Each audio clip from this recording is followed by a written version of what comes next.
Hi there guys, we're going to look in this tutorial at the structure question, which is question 3 on the English Language Paper 1 GCSE paper. So structure is something that's quite a lot of students find tricky understanding what structure is. We know what language is, it's the words, but what does structure really mean? Well, structure really means the way in which a text is put together. How has a writer built their text up? So we think about the kinds of techniques a writer could use structurally. Well, if you're building a story, what do you need? Probably you need characters. You certainly need a sort of setting and a plot. These are just some of the obvious components that you need. So you might need things like a time frame. You might need to zoom in on details. Now, if you're going to have more than one character, you may have dialogue. Okay. Now, if you're going to have your character, you may want to describe them to the reader. Describing things and people. Okay. Now, added to this, we can have other techniques, structural techniques, like ambiguity. So maybe if a writer's being deliberately vague, maybe they want to, let's have a think, what else could we have? They might want to do something in terms of the weather, so they may choose to use some pathetic fallacy, because they may want to be creating a particular mood or tone. So structure are all the sort of techniques that a writer has at their disposal to build a story. Now, the question is always going to ask you to talk about the whole of the source, and the exam board pick things that have got clear beginnings and endings. Now, yes, that's a bit artificial because this is just an extract from a full story, so it's hard to talk about beginning, middle and end, but the exam board will have chosen something that allows you to do that. So it also will give you some information. You know, this here is from the beginning of a novel. Well, at a beginning of a novel, what things do I expect? Well, I'm going to expect to be introduced to a number of things, to the character, to the plot, to the place that it's set in. So think about that. And we've been asked here, how's the text structured to interest you as a reader? Now, I know what you're saying, are going to say to me, my students say all the time, I'm not interested, it's boring, it's rubbish, I hate it, I just want to go on the Xbox. You may not personally love this. However, you've got to think critically and stand back from yourself and think, okay, but how has it been put together to try to interest me? What things has the writer done to hook me in?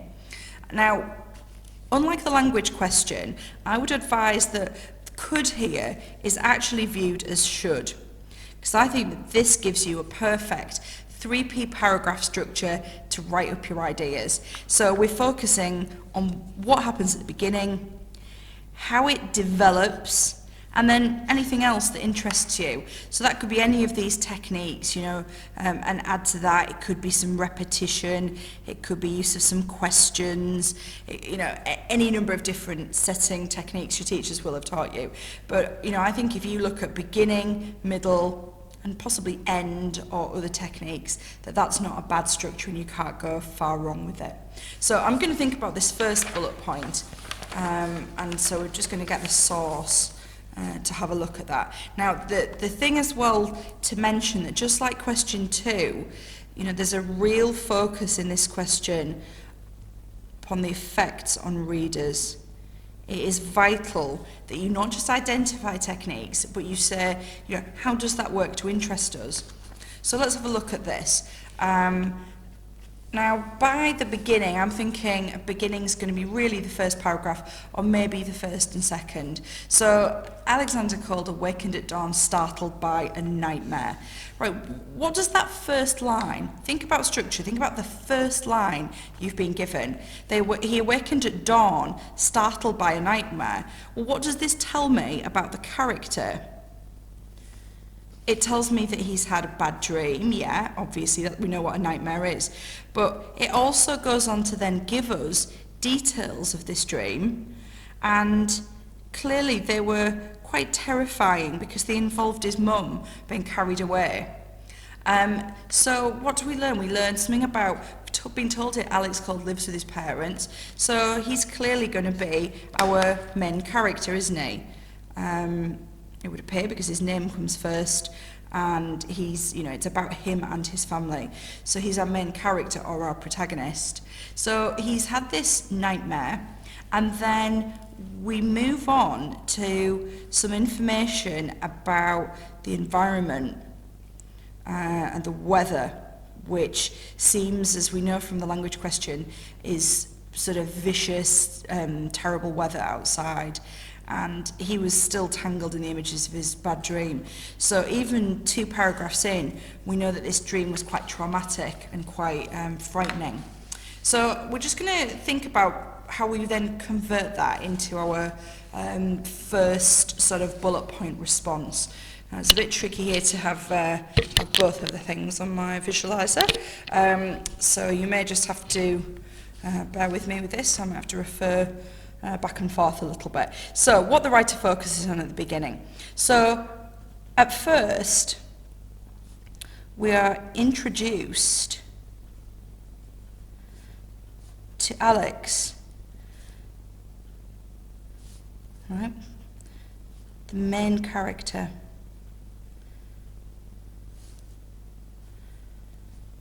Right, so what do we know about him? He's been having a nightmare, okay, nice to use embedded quotes, and has been startled awake. So what does the writer then go on to do? Well, he tells us about the bad dream, that it's terrifying. So let's focus in on the writer. The writer gives let's put an evaluative word in here, gives very vivid details of the dream, showing us, what's that showing us? Well, we know from the contextual information here that his mother has become ill. So there's a link here, isn't there? The writer gives very vivid details of the dream, showing us that Alex must be very upset and, here's a good word, preoccupied by his mum's ill health. So much so that what is it doing? Think about that.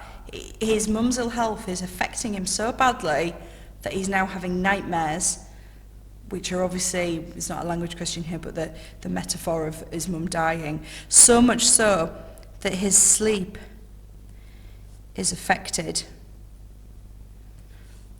And what's the content of this dream? It's about the bird, isn't it?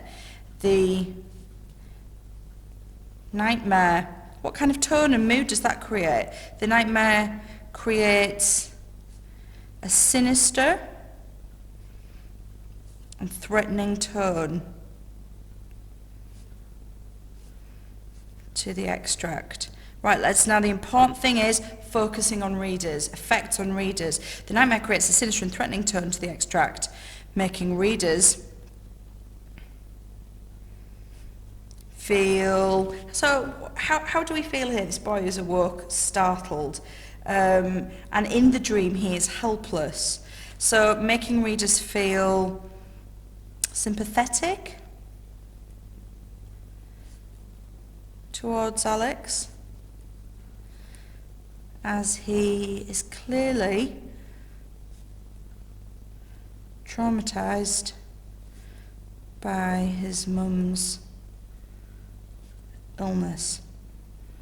Okay, so this would probably be my first P point. I'm focusing in on the beginning. What is the writer doing? He's showing Alex is having a nightmare and that he's been startled awake. He gives us details of the dream, which shows us certain things as well. And what does that do in terms of the whole text and the structure? Well, it creates a sinister and threatening tone. And as readers, we're starting to feel immediately sympathetic towards Alex. He's going through a great ordeal. So that's kind of, where we need to be at with this. three paragraphs like this, I would then focus on how it develops. So I might focus in on now the weather, as mentioned, or something to do with the dialogue. Maybe I'd move here to focus on the conversation he has with his family and how this dialogue that the writer uses shows us that, you know, as a family they're struggling to cope, aren't they? And as readers we feel really sympathetic because it's having these far-reaching consequences. It's damaging all the relationships in the house and making things very difficult. So really this question is similar to the language question in that you're looking for structural techniques, you're explaining how and why the writer may have used them, and you're really focusing on the effects upon readers. Okay, so that's question 3.